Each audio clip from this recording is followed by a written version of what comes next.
faces out there. Big smiley face. Yes, we love to see faces. If you For don't sure. mind coming on screen, it makes it a real fun process. Welcome everyone. I'm Dr. Andra Davis at University of Portland in Oregon, and happy to be here for kind of a unique webinar this month. We have the pleasure of um, Dr. Carolyn Phillips, who I'll tell you a little bit more about. But let me start by offering or inviting folks to let us know where they're coming from in the chat. We like to peek at that and see where everybody is from. There's some new faces, but a lot of folks and names that are familiar, which we love to see. So let us know where you are coming from. And I will begin by just acknowledging that these webinars are, we're able to do those because of a Cambia Health Foundation grant that really supports our efforts. Myself and Dr. Megan Lippy, who most of you know, who's just not able to be here today, but it supports our efforts to engage faculty in advancing palliative care education around the country.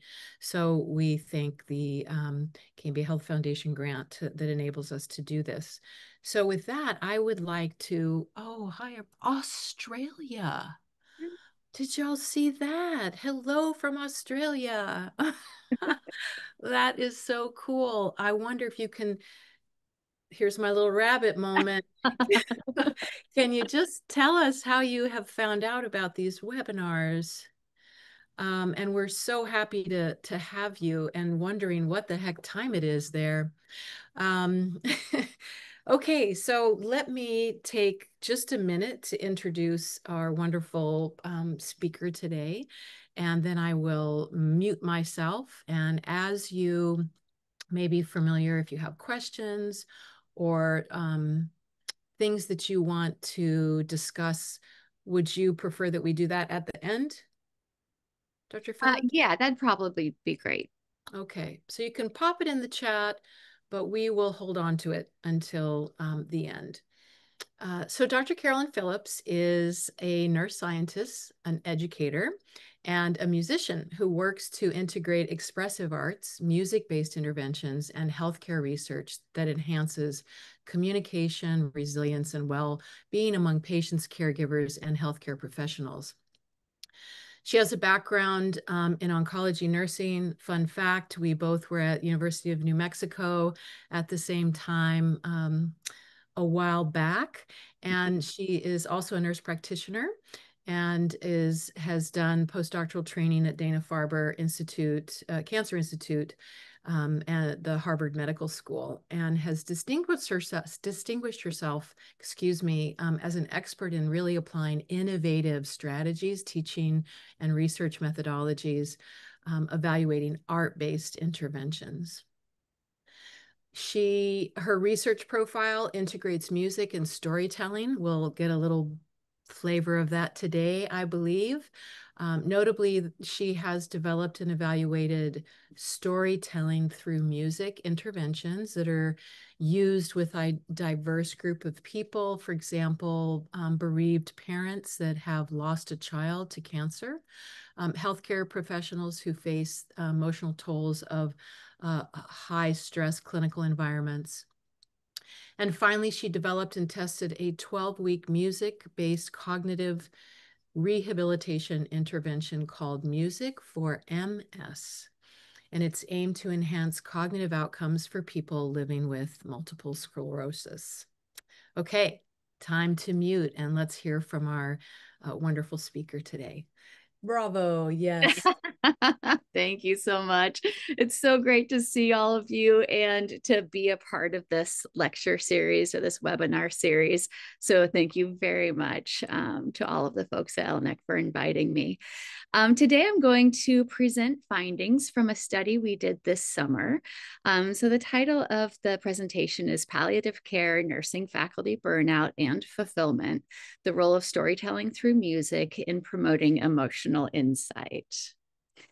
And so by the end of the talk, I'm hoping you'll be able to describe the emotional and occupational challenges facing palliative care nursing faculty, describe the role of emotional intelligence, self-reflection, and insight in predicting burnout and professional fulfillment, examine the impact of a 1-hour storytelling through music session on psychological insight, and describe the potential use of a virtual 6-week storytelling through music intervention. So as we know, burnout among nursing faculty is a growing crisis. A recent study found that over 85% of nurses surveyed, of 3,500 nurses surveyed, had moderate to high burnout levels. Faculty are balancing teaching, research, service, mentorship, and clinical responsibilities on top of their personal lives. And this creates a constant source of emotional labor where faculty are expected to stay calm, be compassionate, and supportive. But however, sorry, I'm just turning my screen a little bit here. But when their internal realities don't match these external pressures, that's when emotional labor can build up. And so when emotional labor becomes chronic and unsupported, this is when the risk of burnout increases. And then specifically thinking about palliative care nursing faculty, these stressors can be amplified. One study with palliative care clinicians found that 73% of palliative care clinicians report moderate burnout with significant emotional exhaustion and depersonalization. So faculty who train future palliative care nurses may experience this burden twice, first clinically, but then again through supporting students who are facing grief and loss and end-of-life experiences for the first time. So despite this high-risk profile and set of faculty members, there are very few studies actually looking at the well-being of palliative care faculty members. So in most studies looking at nurse burnout, the primary driver is emotional exhaustion. Research shows that emotional labor increases burnout, but emotional intelligence can buffer this effect. Thus, we grounded our study in emotional intelligence, which is the ability to recognize, regulate, and adjust emotions under stress. When I was looking through the literature, I only found one study that was looking at this, and it was actually a recent dissertation. And they found that in nurse educators, higher emotional intelligence was linked to lower burnout as well as greater professional fulfillment. And so professional fulfillment, it reflects like meaning, purpose, and the sense of accomplishment. And so it's not the absence of burnout, it's a positive indicator of thriving. So I used the job demands resource model to guide the structure of this study. And according to the job demands and resource model, well-being is shaped by the balance between these demands and resources, both personal, so that kind of the internal resources, as well as organizational and external resources. And this is what helps individuals cope and find meaning in their work. And so today I'm going to present the preliminary analysis of the data collected this summer at the LNEC faculty workshop in Portland, Oregon. The aims of the study were to evaluate the levels of emotional intelligence, self-reflection and insight, professional fulfillment, and burnout among the nursing faculty, examine predictors of professional fulfillment and burnout, and assess the impact of the participants or the impact of participating in the 1-hour lecture on storytelling through music on participants' psychological insight. And so this was one group, pre-test and post-test designed with embedded mixed methods.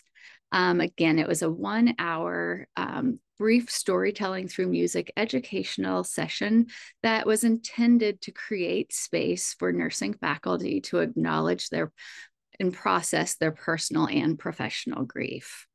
We collected data before the educational session and then after the educational session.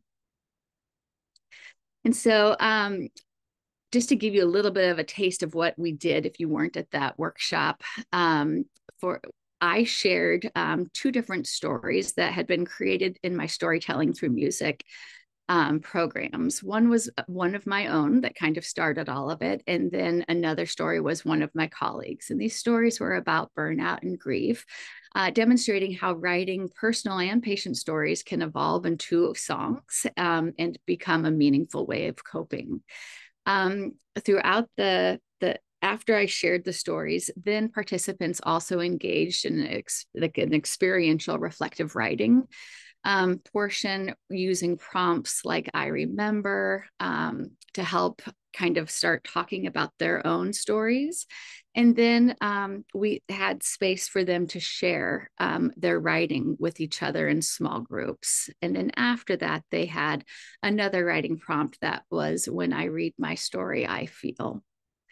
And then throughout the session, I then incorporated examples of songs that had previously been written, again, to kind of model how narrative and music can serve as a parallel pathway for emotional processing. And then the lecture concluded with one final reflection, a 5-minute writing reflection, which was, in the future, when doing this meaningful but challenging work, I want to. And then finally, we had one last kind of event of sharing together where we all sang a loving kindness meditation, which was just a really special time of a group of, 130 people all together singing this loving kindness meditation to each other. So the surveys that we collected, again, so the first one was emotional intelligence, and I'm going to tell you a little bit more about these subscales because it's a lot to untangle when you're looking at the results. But so with the emotional intelligence, there are 4 subscales: emotional well-being, self-control, emotionality, and sociability. And so essentially the well-being subscale, or the well-being subscale, is like that intrapersonal process and this general sense of happiness, positivity, and life satisfaction.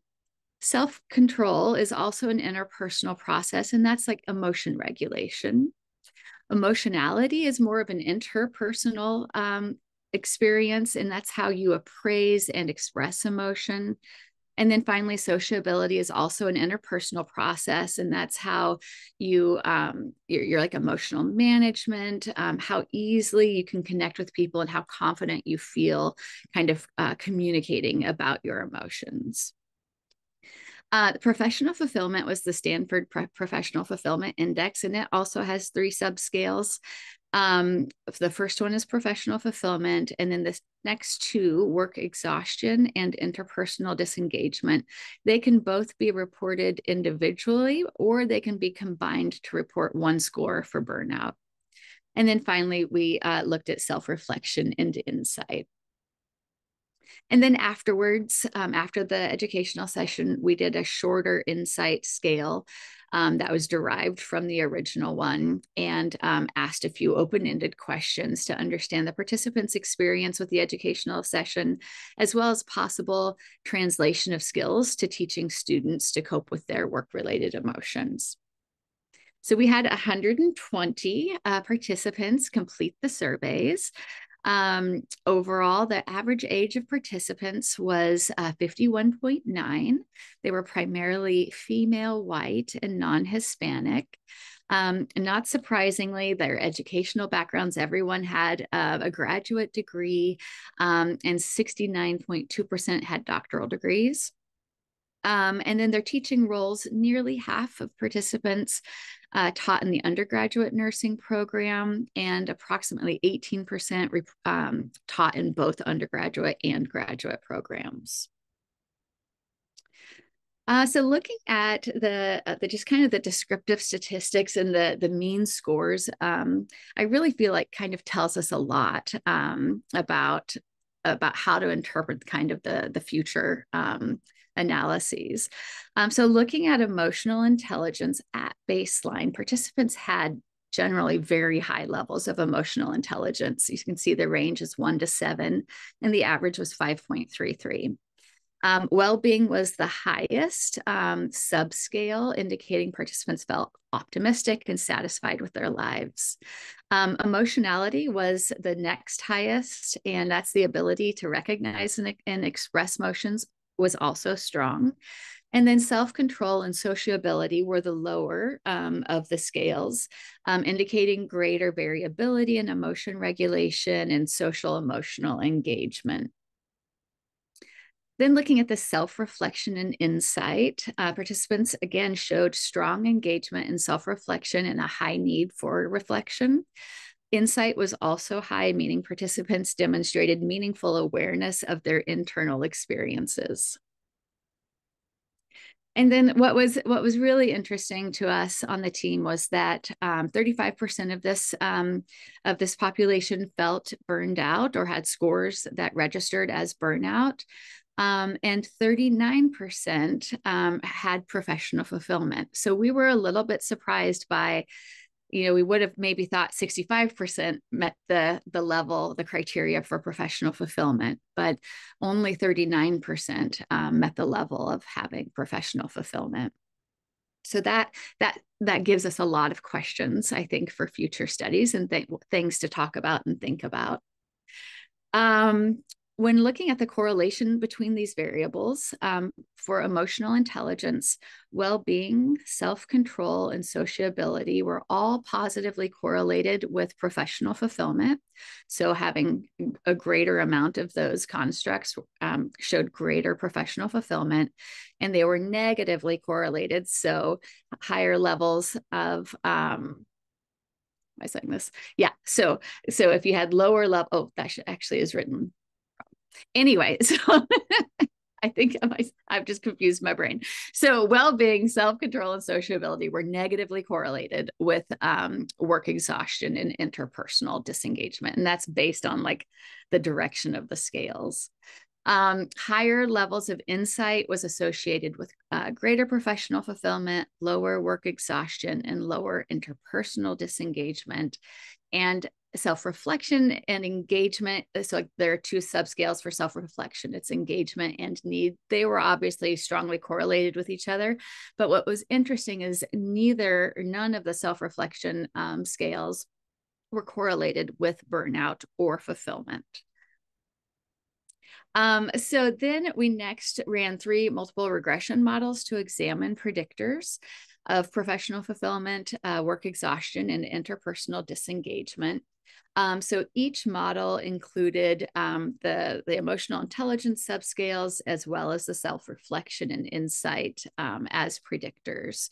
And so the regression showed that well-being and sociability predicted higher professional fulfillment, which means participants who felt happier, more positive, more socially confident, and expressing emotions were more fulfilled in their roles. And then looking at the exhaustion, the work exhaustion, higher well-being and self-control predicted lower exhaustion. So again, people who felt happier, more positive, and those who regulated their emotions well were less likely to feel worn down by their roles. And then finally, looking at the interpersonal disengagement, higher well-being and self-control, again, were significant predictors of lower interpersonal disengagement. And so people who felt happier, more positive, those who had were better at managing their emotions in stressful situations were less likely to withdraw from others or feel disconnected at work.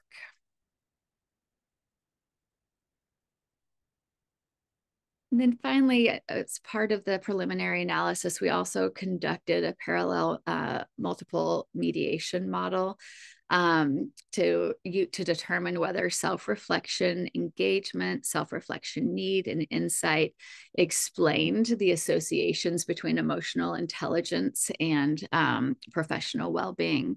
And what was interesting is the model showed that emotional intelligence exerted direct effects on all 3 outcomes, and that there were no significant indirect effects, which means that emotional intelligence improves professional well-being on its own rather than working through reflection and insight, which again, I found that to be a surprising outcome.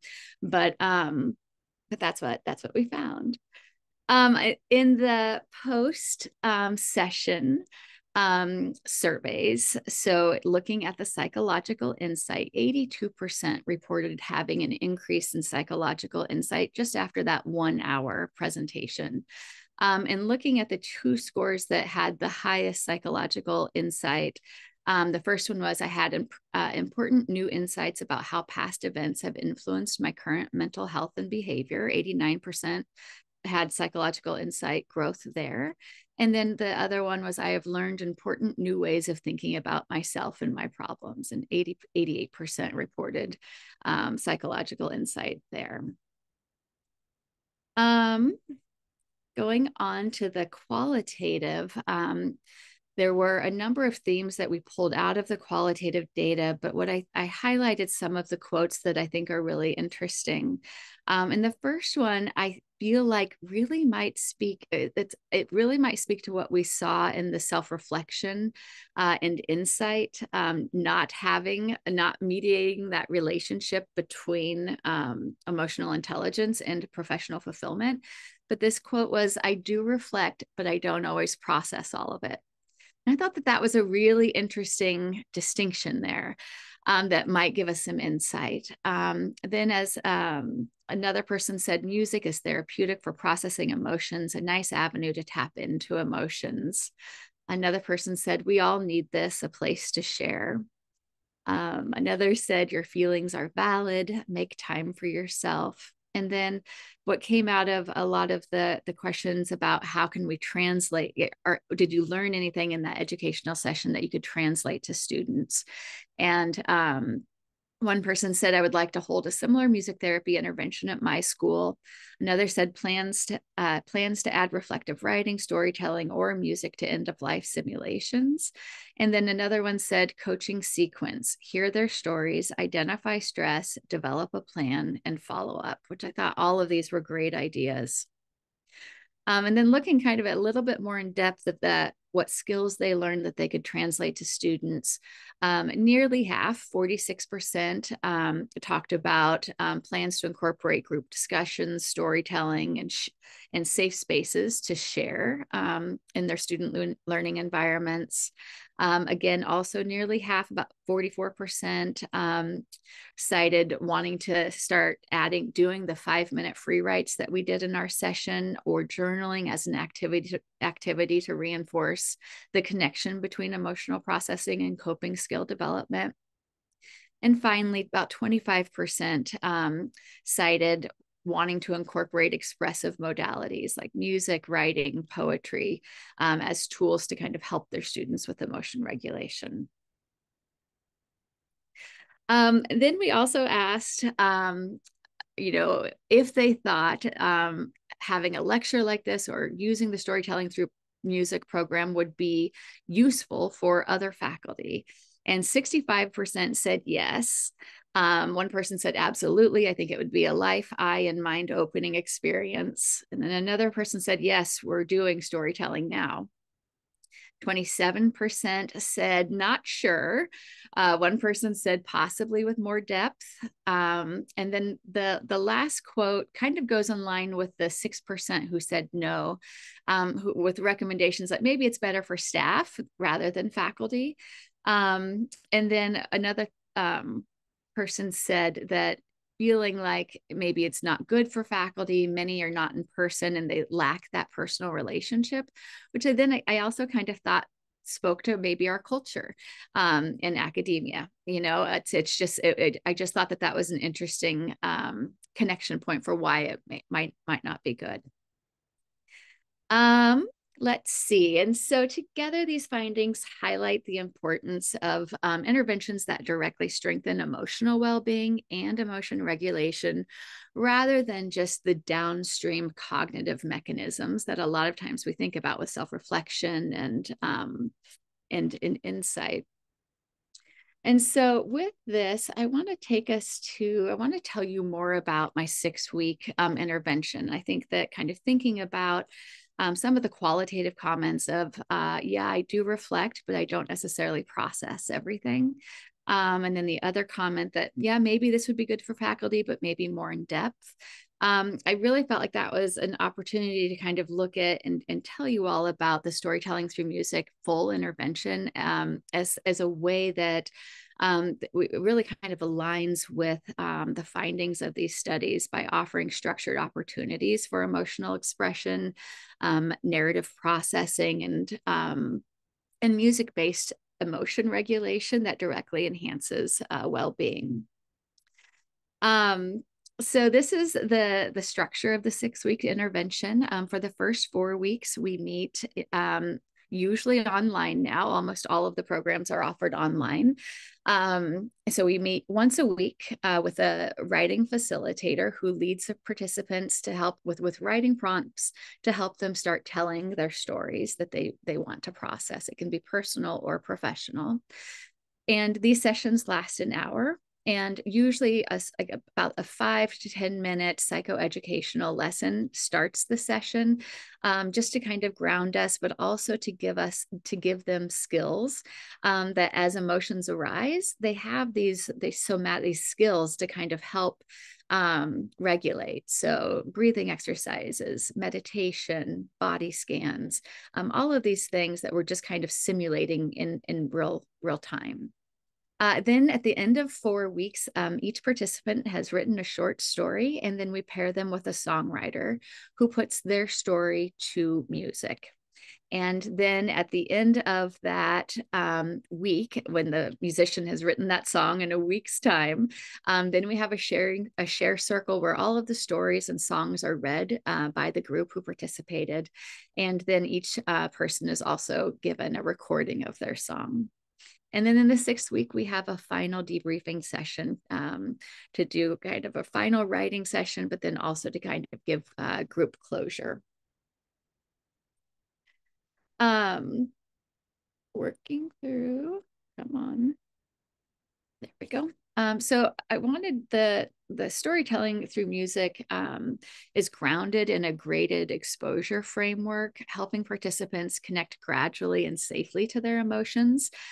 Through narrative, guided reflection, sharing, and music, the process strengthens emotional regulation while affirming meaning and connection.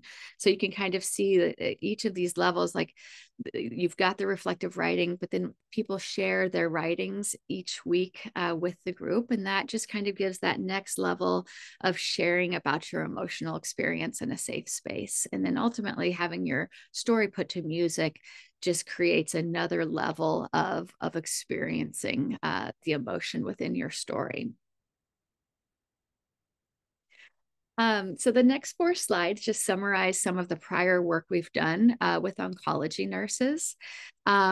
So the first study was back in 2019, and it was the in-person implementation of the intervention. And so with this study, we've showed significant improvements in the intervention group compared to the control group in insomnia, loneliness, and self-compassion. And then in this second study, looking at the personal and the psychosocial and functional well-being outcomes, the second study was during the pandemic, online implementation, randomized controlled trial. And again, we showed significant improvements in anxiety, depression, and post-traumatic growth.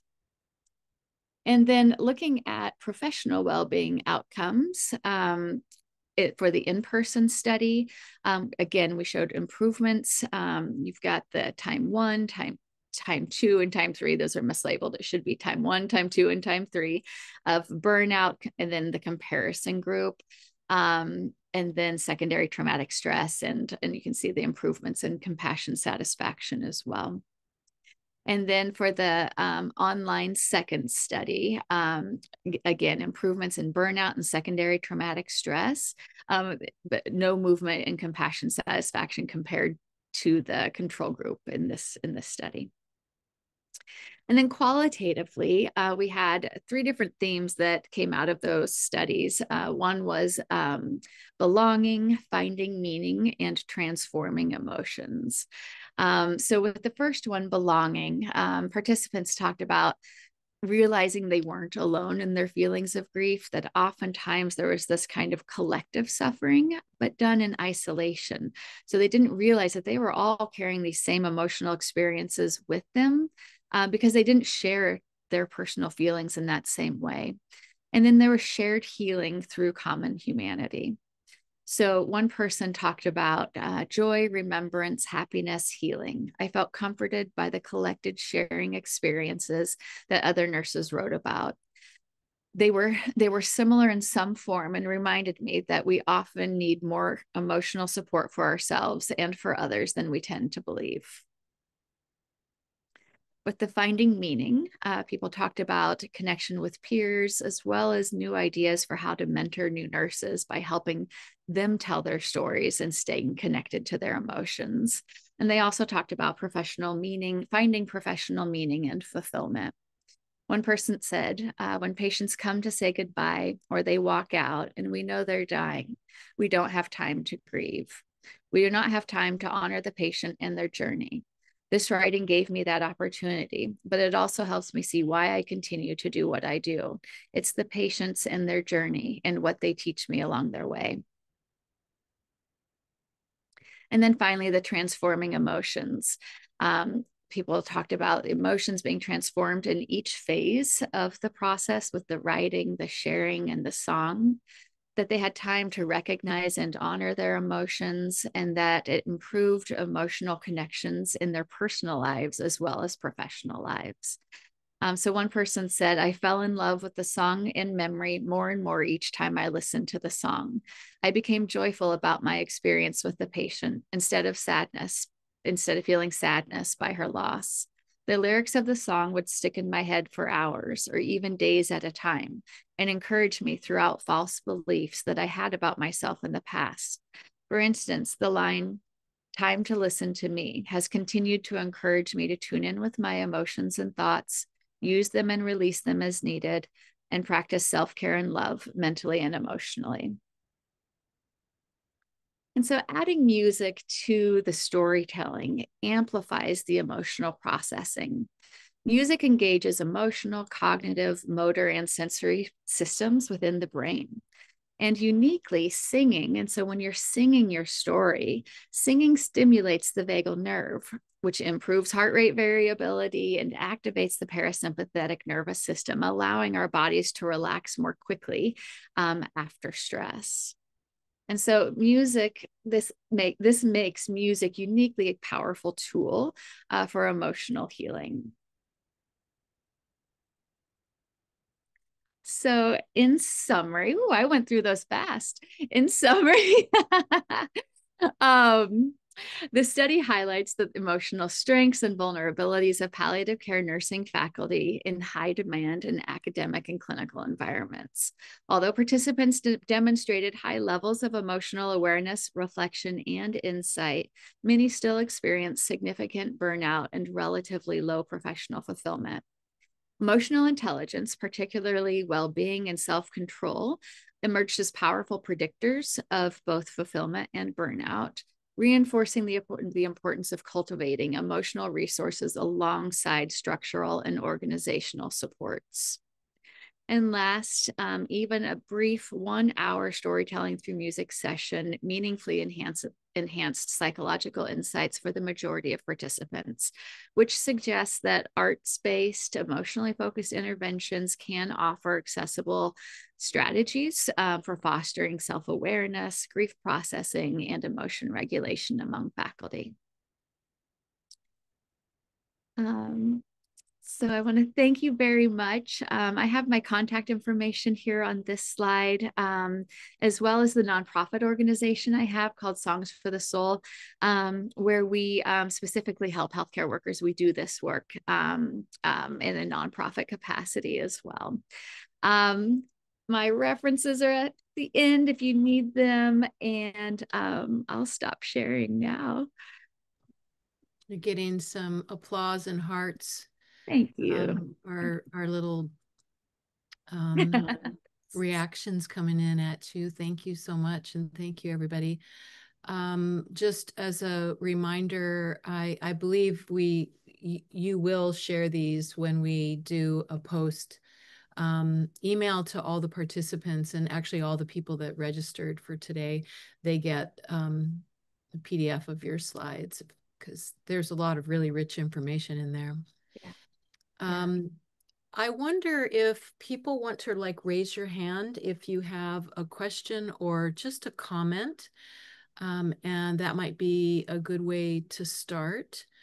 And I will just make a couple of quick comments. One, you don't let any grass grow under your feet. This was just July. This workshop was the third week of July, and she has data. So congratulations. Thank you. So one of my thoughts is that music can be, I mean, in palliative care, it's within the context of end of life and palliative care and the populations that you have experience expertise with, that this sort of has emerged. But it feels like it's a gateway to the floodgates, so to speak, because it's, and as educators here, I'm a bit having just a bunch of flight of ideas. We see what has come through for personal experiences, but also, and what that sort of brought our awareness and consciousness to through that activity. But also, what are the ways that we can sort of consider these things as educators, within the community of our faculty, within the community of the classroom, and so forth. So just lots of things to think about. And I'm going to stop here. I have a few specific questions, but I see Susan's hand up. And then Marilyn will go to you. So I just wanted to kind of what you were saying, Andrea, onto that is I think it's really interesting. And you brought it up, Carolyn, about I don't think we realize like how much we are carrying in here, especially in faculty roles. It's we bring so much to the students, right? And then we're also recognizing, wow, there's a lot of stuff that we've been through in our career and everything, and maybe a lot of things unprocessed. And so I think it's amazing. We actually had the pleasure of Dr. Phillips actually being at a conference up here in Alaska on Saturday, not physically, virtually. And we actually had people singing afterwards that were coming out and singing because, and it's amazing the conversation that happens outward after that. So I think kind of to go to what you were saying though, Carolyn, is that it's interesting that you said about how people didn't maybe feel it was for them, but maybe for staff and for everything. I would argue that. Me too. I would argue that, and I'd be interested in more, is because I think we're just not willing to admit it because we're still in that stronghold of holding on to things. And as things unfold and as this becomes more into light, I'd be really interested to hear those conversations, because even the conversations that happened after you presented were interesting to me. And I think it's a lot of work. So my other question is, so we call it burnout, we call it these other things. I would be curious to see where the interaction happens, where that grief happens. Because is it just a different word, or is it grief unpacked, or what is it? So that's what has me thinking. This is the third time I've heard you speak, and I come back to that same place of it, that source of grief. And I call it grief, but are we calling it? Is it grief and burnout the same thing, or is it one that causes the other? I don't know. I agree. So a project that I would love to bring you in on is we don't have a way to measure professional grief. And so I don't know that I've got a lot of qualitative data speaking to the grief that nurses feel, that healthcare workers feel, and we talk about it a lot in our sessions, but there's not a measure to measure it. And so like when the pandemic happened, some instruments started to come out, but they aren't quite what I feel like we experience in oncology, palliative care, hospice, where it's a different type of relationship with the patient oftentimes that I do think impacts our emotional experience. Thank you. We have, we'll go to Marilyn and just draw everyone's attention to what Lauren has put in the chat, just a sense of the difference between grief and burnout there. Yeah. Thank you, Lauren. Yeah. Yeah. Carolyn. Hi. So I'm in California, excuse me, the Bay Area, and a few things. I'd like to know, Carolyn Phillips, if you have heard of Melanie Ambler, the medical student who's doing musical rounds. Yes, I actually think she's coming to Texas. Yeah, does she do is it the cello?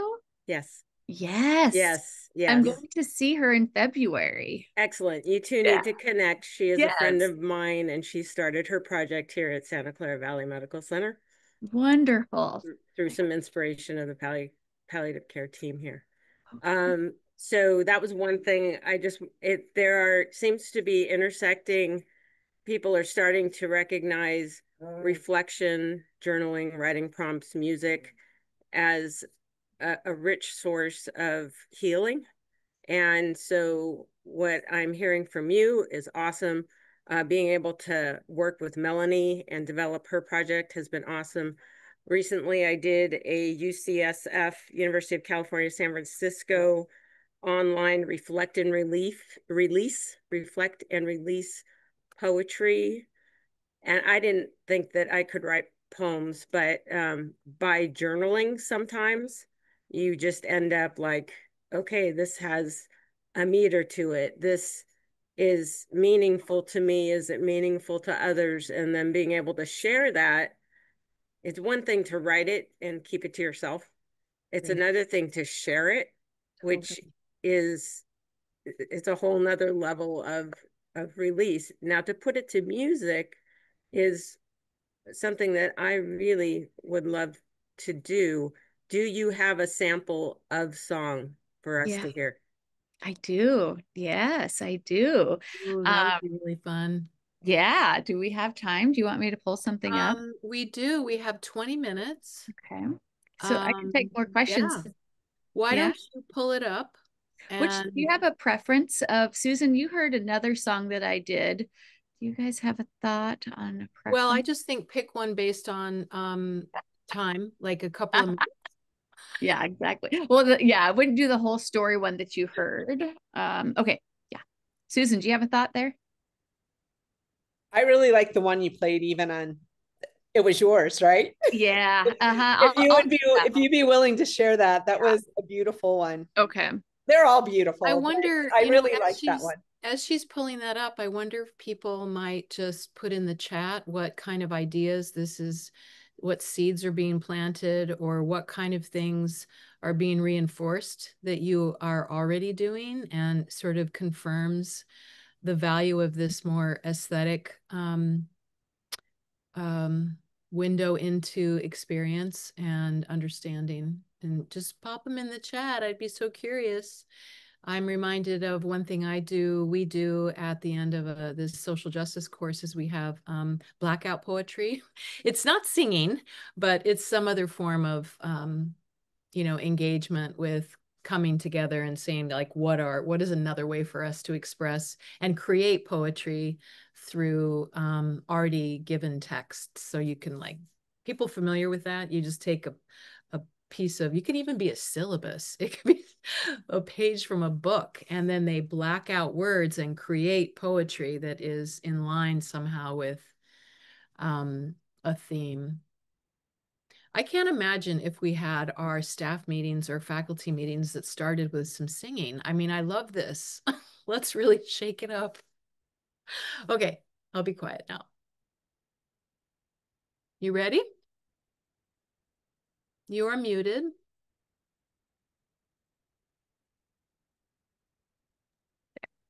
Yeah, so this was from the presentation that I gave in Alaska, and I'm just going to give it a little bit of context if you don't mind, because I think that this song you can understand again more when you kind of understand the story. And so I wrote this story. I'll just read a little bit of it to you. I grieved the loss of my grandmother 6 years prior to her death. I grieved the loss of her when I learned she was diagnosed with lung cancer. I remember getting that fateful call from my mother. During the call, I shifted into oncology nurse mode. I was sad, but my focus in that moment was on how my mother, grandmother, and grandfather were doing and what they needed. When we hung up, I fell to the ground and sobbed. I felt like the weight of every person I'd cared for with cancer came crashing down on me. My grandmother, the matriarch of our family, had lung cancer. I knew what this meant. Later, as I was reflecting on this moment, I realized that how I grieved the loss of my grandmother was also how I grieved the patients I was caring for. I grieved the loss of them at the moment they were diagnosed with cancer. At that time, I rationalized it as a healthy way of coping with repeated grief. I thought that if I grieved my patients at diagnosis, I would be able to fully be present for them during their toughest time because my heart was no longer a factor in the equation. But something was missing because after 14 years of practice, I felt stuck in a state of grief. And I feared that through the years of caregiving, I had lost the essence, the soul of my work. My open heart that once held space for suffering now feels like a shell, a skeleton of what once was full of compassion and depth. Unknowingly, what I expressed as the cause of my pain was the exact definition of compassion. That is, to be able to hold and sustain emotional balance while holding a patient's despair in one hand and their hopefulness in the other. I could no longer do this. I had lost hope. Compassion was my professional strength, and now it pains me. No longer being able to do this work makes me angry. I'm angry that I was not taught how to care for myself in a way that allowed me to continue to do the work with the vulnerability of an open heart and with my humanity leading the way. I'm angry with our profession that we do not value this enough to teach it in our education. And ultimately, I'm angry with myself for not having the strength to stand up for what I knew I needed. Instead, I allowed my heart to be ping-ponged around throughout the day with no pause or moment of silence to process the gravity of my work. I went on from one patient to the next, being present for each of their experiences in life and death, and took no time to appreciate how they affected me. Sadly, there's no billing code for self-care and rest. And this is the song that I had the opportunity to sing for this program.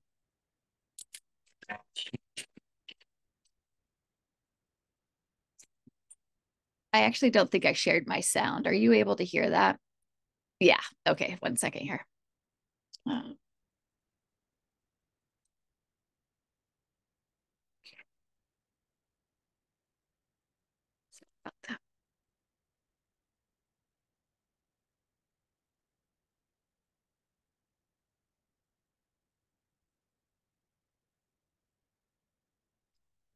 This again.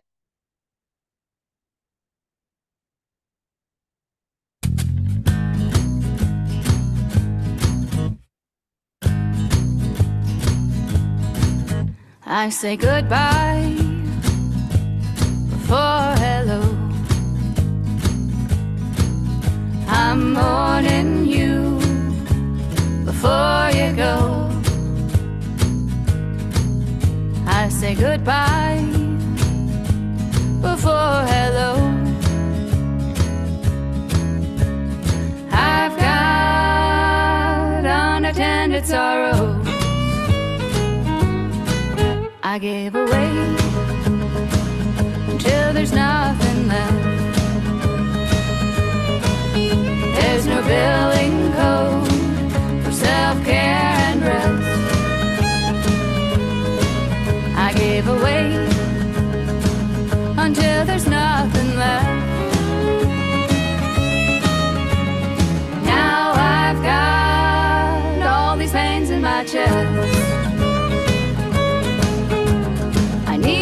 My sleep and clear out the stress. The way I care for you, I need to care for myself. I need to root my heart where love can grow. I need to sing a song for my soul. I need to sing a song for my soul.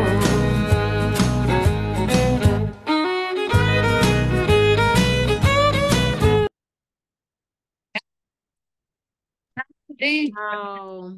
Wow, wow. Sorry, 1 second here. Gotta find that. I I just give you a sampling there. You don't have to listen to the whole thing. That was great. Yes, thank you, thank you. Yeah, you're welcome. Mm. Yeah.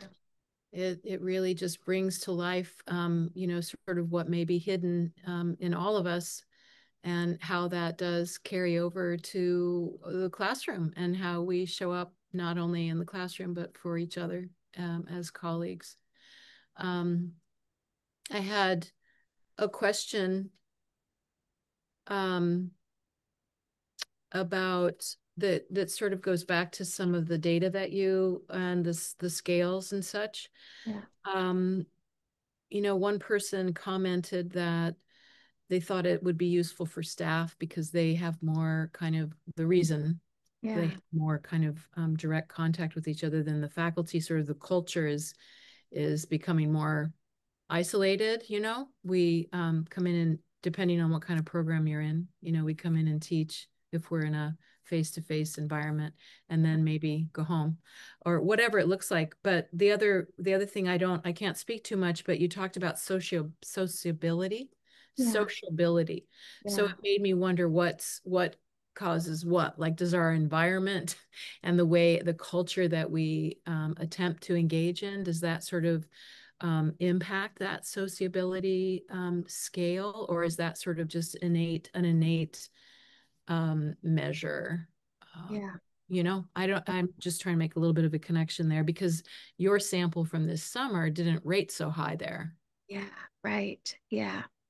I know, it's really interesting. I do not know the answer to that. Anyway, just to, yeah. I know it's there's so much to explore to try to understand this and figure out what the next questions are to ask, and or what we do based on these findings. Yeah, and how much of our environment and our individual cultures, academic cultures, contribute to the results, that data. I mean, I don't know. But you know, when we did one of the workshops from the summer, what came up from faculty is also around sort of whether or not we create a culture where we can hold each other's grief and loss in academic environments, and there is very little data that speaks about that. And people shared anecdotally how, you know, they did or did not show up, colleagues, at times of, you know, and how faculty are expected to just sort of, you know, suck it up and anyway, there's just, I feel like it's a whole untapped area to explore how we can perpetuate that isolation through our structures, academic. I agree. And I think that, you know, like there have been so many examples, you know, like what Marilyn talked about, the poetry program, that releasing of it. Like, I think there are so many programs that we could do. It wouldn't have to just be like my program, right? There are so many things out there, but I'm also happy to do something like, because all of my programs are virtual. But, you know, I just think that we need the space. And what I found over and over again is that I love doing this with teams. And so, like, working with your specific team, because compassion for each other just increases so much, as well as self-compassion. Like, we just get to become humans again, instead of this, like, you know, how we show up as professionals is kind of part of ourselves a lot of times. And the other part, we don't show each other. And I don't know, it's just been very beautiful to do it with teams and to see the growth in teams. I just want to answer Marilyn's question about how do you get a musician to assist in an endeavor like this. You know, so when I did my very first one, I reached out to a local singer-songwriter who I liked her music, and I asked her if she'd be willing to do this. So many singer-songwriters write personalized songs on the side. And so if there's somebody in your community, sometimes music therapists in your hospital are songwriters. I found not all music therapists are songwriters, and many aren't taught how to do songwriting in their programs.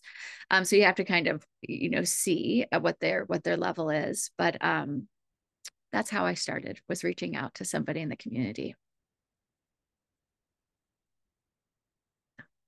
So let's give her a round of applause, either on screen or with our fun little tool that we have. Two short announcements. Thank you so much, Dr. Phillips. And thanks for saying that your programs are online, like you do it all. Like this is something that could be portable. So thank you for that. Two announcements, well, I guess three. One, our December webinar is on RN to BSN programs. If you have that as one element of your program, you may want to go register for that. The other thing to let everyone know about is the special edition of the Journal of Hospice and Palliative Care Nursing has open access for until February to the latest journal that came out in November, December issue that is dedicated, all of the articles are dedicated to exploring the impact of nurse educators on palliative care and reminding folks that every nurse is a teacher and every teacher is a nurse in our career. So I think I have it in, I put it in the chat, but maybe somebody already did that. So the link to that journal is, I just popped in the chat. And then the last thing I want to, she hinted at the workshop last summer. So for those of you that might be interested, we are grateful to be able to offer this again this coming summer. And I might be able to, do y'all know about the Faculty Corner? Here we go. So you can find out about the workshop in the Faculty Corner. Here is the link. Actually, we'll have it again in July. This time we've coordinated so that it happens right before the Free Jazz Festival, very close proximity to University of Portland, which is where we have done this the last 2 years. So if you're interested, you can get information about applications will open up in mid-January. So I know there are people on this call that have attended those, and that's part of the reason they continue to come back. Here is one of the things that one of the outcomes is people said, let's keep engaging. We want to stay connected and continue networking with each other. So we're trying to do that in a variety of ways. All right, with that, I think we're just right on time, a minute or two early, if there's any last minute questions that anybody has. Yes, it will be recorded. Oh, I see you. It's been answered. Okay, well, with that, goodbye, everybody. And thank you again, Dr. Phillips. You're welcome. Thank you.